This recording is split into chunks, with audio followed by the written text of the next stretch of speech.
Satu hari selesai melaksanakan sholat Idul Fitri, para sahabat mendengar Rasul mengucapkan amin sampai 3 kali.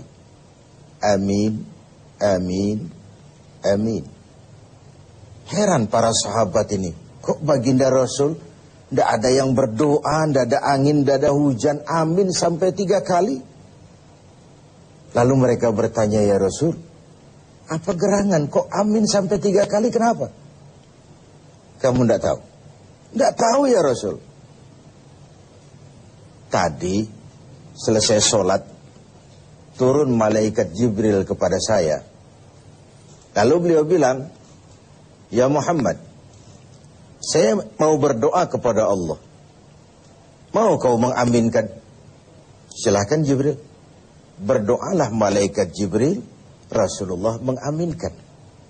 Logikanya, kalau sudah malaikat Jibril lah yang berdoa, lalu Rasulullah yang mengaminkan, apa iya doa itu meleset? Apa isi doanya? 3 macam permohonan. Maka Rasul 3 kali mengucapkan amin. Yang pertama doa malaikat Jibril, ya Allah, pada hari ini 1 Syawal ketika doanya itu, saya bermohon kepadamu, jangan engkau terima puasa dan ibadahnya anak yang durhaka kepada ibu bapaknya. Rasulullah mengucapkan amin. Belum tentu setiap kita orang tua kan, tapi pasti setiap kita adalah anak. Ini barangkali tradisi yang merangsang kita mudik lebaran, sungkem sama ibu bapak. Bapak yang pergi pagi pulang sore, peras keringat, banting tulang, kepanasan, kehujanan, mencari nafkah untuk membesarkan kita. Ibu yang melahirkan kita dalam pilihan antara hidup dan mati. Sakit, pedih, bagai ditarik kulit dari dagingnya. Bersatu air mata, keringat dan darah.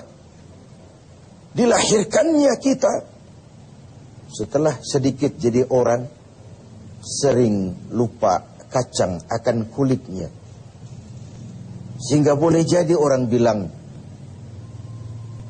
kasih ibu sepanjang jalan, kasih anak sepanjang galah. Maka setelah selesai dari sholat Id, hal pertama yang harus kita lakukan silaturahmi, minta ridhonya, minta maafnya, tidak lain adalah ibu dan bapak kita. Biarlah anak itu berkedudukan tinggi, berharta banyak, berpengetahuan luas.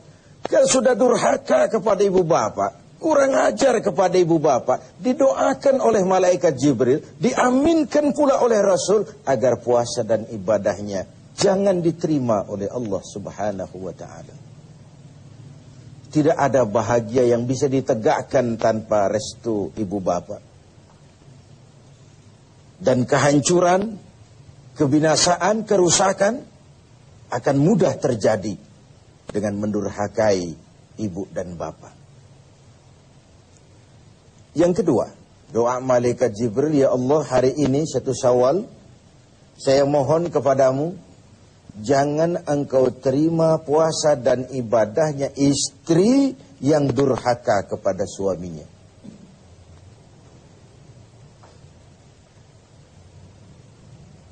Perempuan mungkin bertanya, Pak, kalau suami yang durhaka sama istrinya bagaimana? Masalahnya bukan kedurhakaan tadi. Masalahnya adalah seorang istri itu, seorang suami itu pemimpin.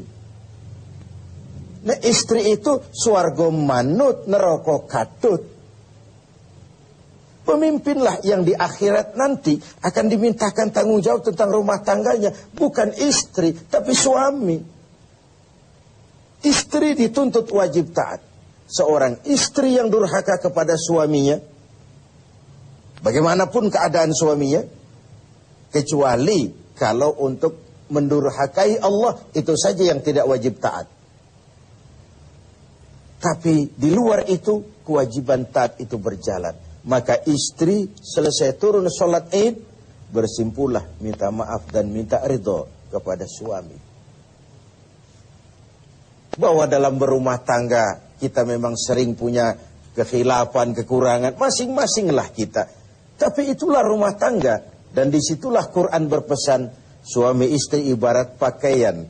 Hunna libasul lakum wa antum libasul lahun. Suami istri ibarat pakaian. Kalau pakaian, pertama dia harus jadi kebanggaan.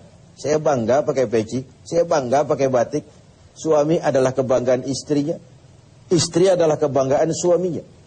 Betapapun suami ibu, dialah arjunamu. Betapapun istri kita, dialah serikandi kita. Dan begitu seterusnya. Lalu yang kedua, pakaian itu kan harus saling menutup aurat. Fungsi utama pakaian itu menutup aurat. Kalau suami istri ibarat pakaian, harus saling menutupi kekurangan masing-masing. Tidak cuma istri, suami juga punya khilaf dan salah. Yang terbaik, yang lebih dahulu, meminta maaf dan memberi maaf. Yang ketiga, pemirsa, ya Allah, hari ini 1 Syawal, saya mohon kepadamu, jangan engkau terima puasa dan ibadahnya muslim yang tidak mau memaafkan sesama saudaranya muslim.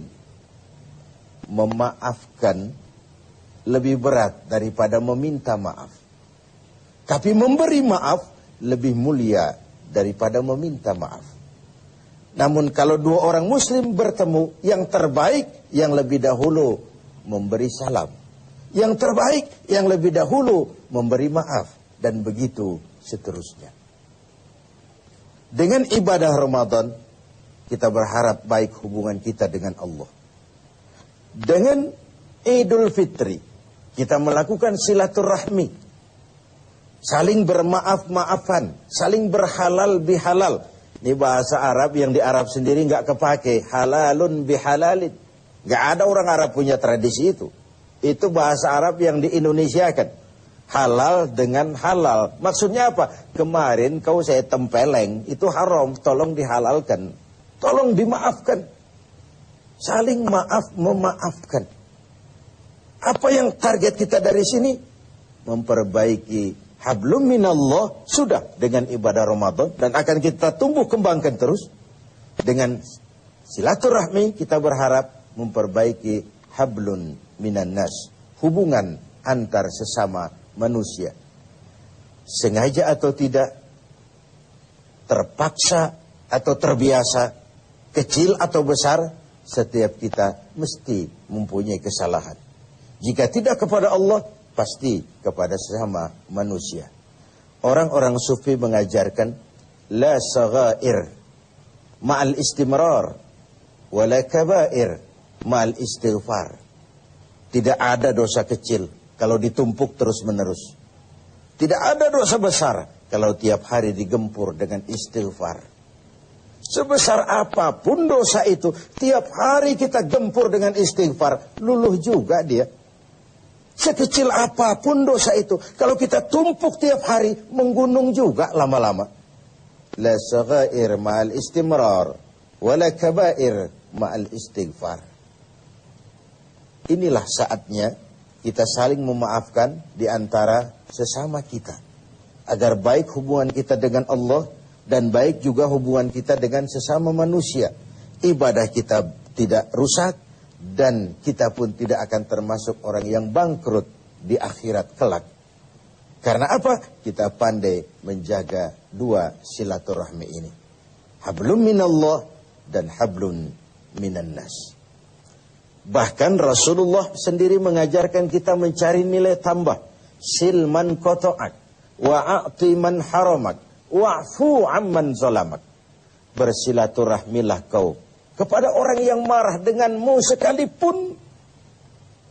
Orang marah dengan kita, kita datang melaksanakan silaturahmi. Itulah nilai tambah. Kalau baik kepada orang yang memang baik kan draw saja, memang harusnya begitu. Silaturahmilah kau kepada orang yang marah denganmu. Wa'a'ti man haramak. Berikan orang yang bakhil kepadamu. Dia pelit sama kita. Kita datang ke rumahnya silaturahmi, bawa kue, bawa buah. Itu nilai tambah. wa'fu amman zalamak, maafkan orang yang berlaku zalim terhadap dirimu. Memaafkan, saya katakan tadi, lebih berat daripada meminta maaf. Karena memberi maaf dalam posisi di atas. Tapi memberi maaf lebih mulia daripada meminta maaf. Pemirsa yang berbahagia, banyak bicara, tentu banyak salah dan banyak khilaf. Lewat kesempatan ini, saya, Haji Zainuddin MZ, beserta seluruh keluarga besar TV7, mengucapkan minal aidin al faizin kullu amin wa antum bi khair. Selamat Idul Fitri, mohon maaf lahir dan batin. Insyaallah kita jumpa lagi pada kesempatan yang akan